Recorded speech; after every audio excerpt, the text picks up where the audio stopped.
क्या उत्तर प्रदेश के अंदर होता था 2017 के पहले? यही उत्तर प्रदेश है जहां पर हर जिले में समाजवादी पार्टी और कांग्रेस के नेतृत्व में पलने वाले माफियाओं की समानांतर सरकारें चलती थी। यह अंबेडकर नगर में भी चलती थी। याद करिए,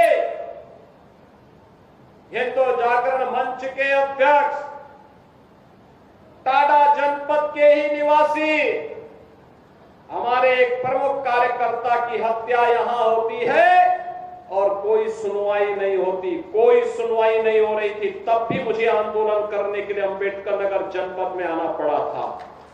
तब भी हम लोगों ने आंदोलन किया था उस माफिया के खिलाफ और समाजवादी पार्टी की सरकार की अराजकता के खिलाफ।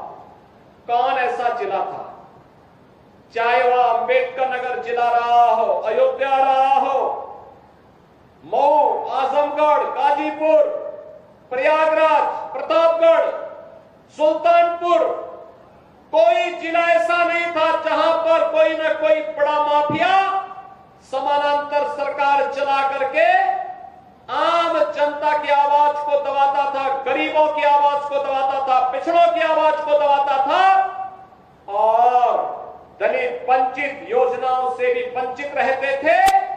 और सरकारें अपनी मौज मस्ती करती थी, उनको इससे कोई मतलब नहीं था। उनकी सरकार रहनी चाहिए, बाकी जाए भाड़ में, यही करते थे वे लोग। लेकिन 17 के बाद एक एक करके माफिया कहां चले गए ये भी आप सब जान रहे हैं। माफियाओं की छुट्टी हो गई, माफिया मुक्त उत्तर प्रदेश हो गया। जो लोग पर्व और त्योहार में विघ्न बाधा डालते थे, विघ्न बाधा समाप्त हुई। अब पर्व और त्योहार शांतिपूर्ण तरीके से मनाए जा रहे हैं। बेटी और व्यापारी की सुरक्षा पर जो खतरा पैदा करते थे वे सभी गायब हो गए और जो बचे हैं वे भी अपनी अंतिम यात्रा की तैयारी कर रहे होंगे। बहनों और भाइयों, मैं तो केवल आपसे कहने के लिए आया हूं, मैं केवल आपसे कहने के लिए आया हूं कि रात जलती हुई बेटी के साथ किस प्रकार का व्यवहार होता था और किस प्रकार के वक्तव्य आते थे उस समय के मंत्रियों के, किस प्रकार के बेशर्मी पूर्ण वक्तव्य देते थे समाजवादी पार्टी के नेता।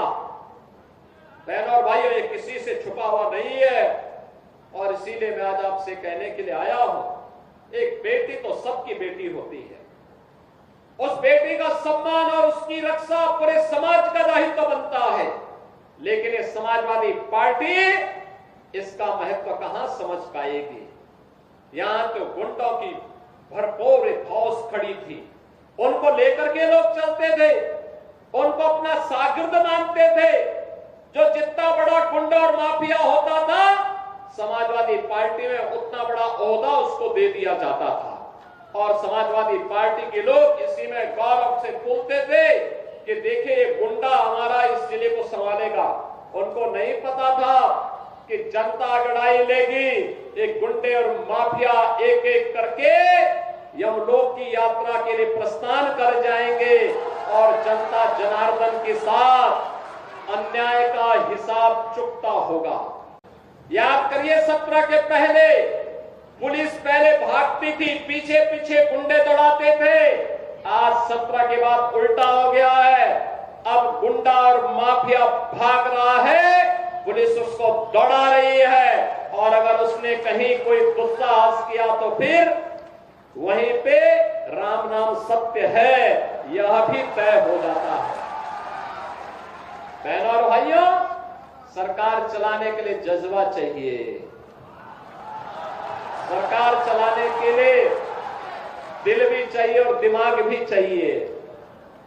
सत्ता विरासत में मिल सकती है, बुद्धि विरासत में नहीं मिलती है। दिमाग भी विरासत में नहीं मिलता है। ये जो लोग सत्ता को अपनी पपौती मानते थे, वे लोग आज समझने लग गए हैं अब उत्तर प्रदेश में कभी उनको वापस नहीं आना है, इसलिए षड्यंत्र करने का प्रयास कर रहे हैं, अराजकता पैदा करने का प्रयास कर रहे हैं। उनका विकास से कोई लेना देना नहीं, उनका रोजगार से कोई लेना देना नहीं, उनका अन्नदाता किसानों से कोई लेना देना नहीं, बेटी की सुरक्षा हो इससे उनका दूर दूर का कोई रिश्ता नहीं, उनको व्यापारी का सम्मान हो इससे भी कोई दूर दूर तक रिश्ता नहीं। और तो आप देखते होंगे जब उनके किसी एक माफिया शागिर्द को, किसी डकैत को जो पुलिस मुठभेड़ में मारा जाता है, जब मारा जाता है तो इनकी दुखती हुई नस पर जैसे पुलिस ने उंगली रख दी हो तब ये चिल्लाने लगते हैं। आप मुझे बताओ जो डकैत पुलिस मुठभेड़ में मारा गया, अगर वह डकैत जैसे हथियारों का प्रदर्शन करते हुए डकैती डाल रहा है, वहां ग्राहक भी बैठे हैं, ग्राहकों को खड़ा करके एक तरफ करके अगर गोली मार देता तो क्या उनकी जान को ये समाजवादी पार्टी वापस कर पाती क्या? और वो किसी भी जाति के हो सकते थे, ग्राहक वो यादव भी हो सकता था, दलित भी हो सकता था, किसी भी जाति का हो सकता था, क्योंकि किसी को बेटी की शादी करनी होती है, किसी को कोई विदाई में कोई जेवर देना होता है। जेवर की परंपरा हमारे इतिहास का एक महत्वपूर्ण कार्यक्रम हिस्सा है, मांगलिक और एक शुभ कर्म का हिस्सा माना जाता है।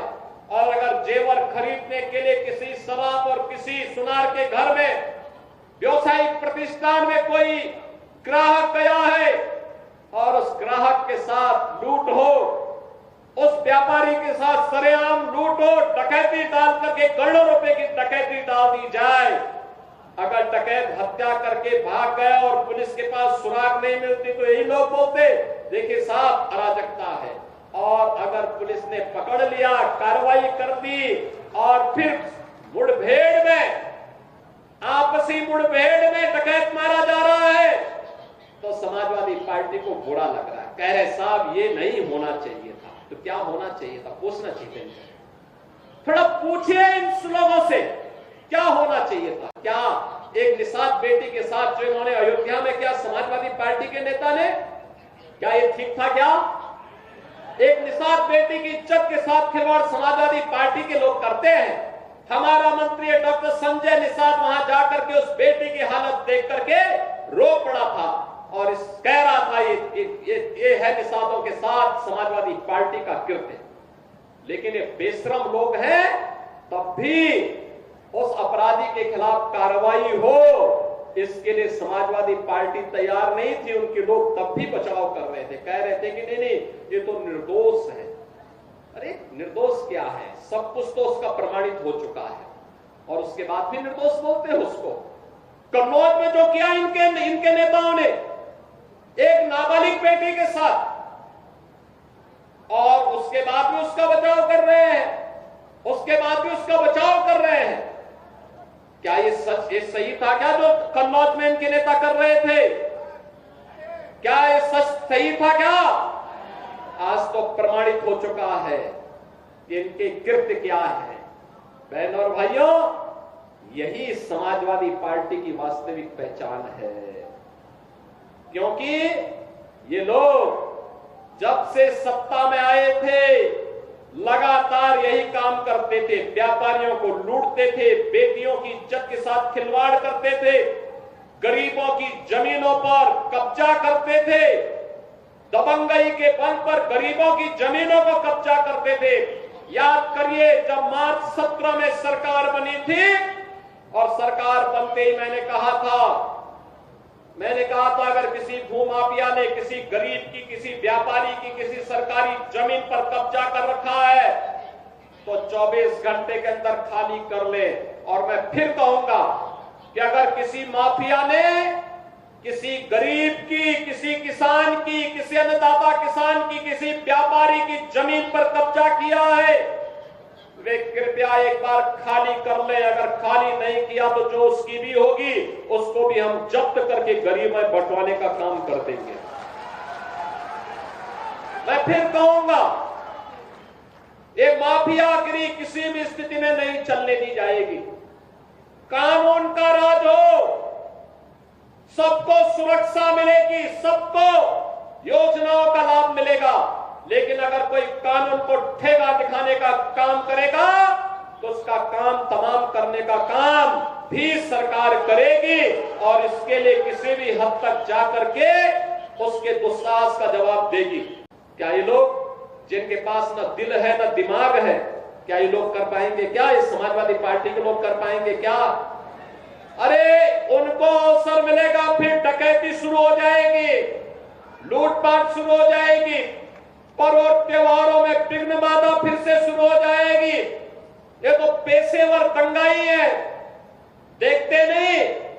जब कभी अवसर मिलता है तो वहीं पे गुत्था इनका आपस में ही शुरू हो जाता है, क्योंकि जब पब्लिक, इनको मालूम है आज के दिन पे पब्लिक को हाथ लगाएंगे तो पुलिस के डंडे उनके हाथ तोड़ देगी। इसलिए ये लोग आपस में ही उलझ जा रहे हैं, आपस में ही इनमें नूरा कुश्ती चल रही है।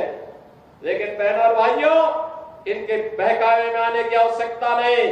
विकास, सुरक्षा और सुशासन के लिए आप डबल इंजन की भाजपा की सरकार के समर्थन के साथ, एनडीए के साथ खड़े होइए और मैं आपका आह्वान करूंगा, विकास, सुरक्षा और समृद्धि की गारंटी हमारी होगी, रोजगार और नौकरी की गारंटी हमारी होगी। विकास के लिए आपको कहीं भटकना नहीं पड़ेगा, बल्कि भारतीय जनता पार्टी और एनडीए के हमारे घटक दल इसमें आपके साथ सहयोगी बन करके आपके स्वाभिमान और सम्मान की रक्षा करने के लिए आगे आएंगे। अगर भारतीय जनता पार्टी की मोदी जी के नेतृत्व की सरकार तुष्टीकरण की नीति पर चलती तो क्या कश्मीर में धारा 370 समाप्त हो पाती क्या? क्योंकि उसमें तो कांग्रेस, समाजवादी पार्टी, ये सभी, इनको देश की कीमत पर ये लोग राजनीति कर रहे हैं और राम भक्तों का लहू बहाने वाले क्या अयोध्या में राम मंदिर का समर्थन करते? क्या तुष्टीकरण के पोषक लोग क्या अयोध्या में राम मंदिर के निर्माण के पक्षधर थे? क्या? अरे आपकी आवश्यकता थी, देश की आवश्यकता थी, भारत की आस्था का सम्मान होना था।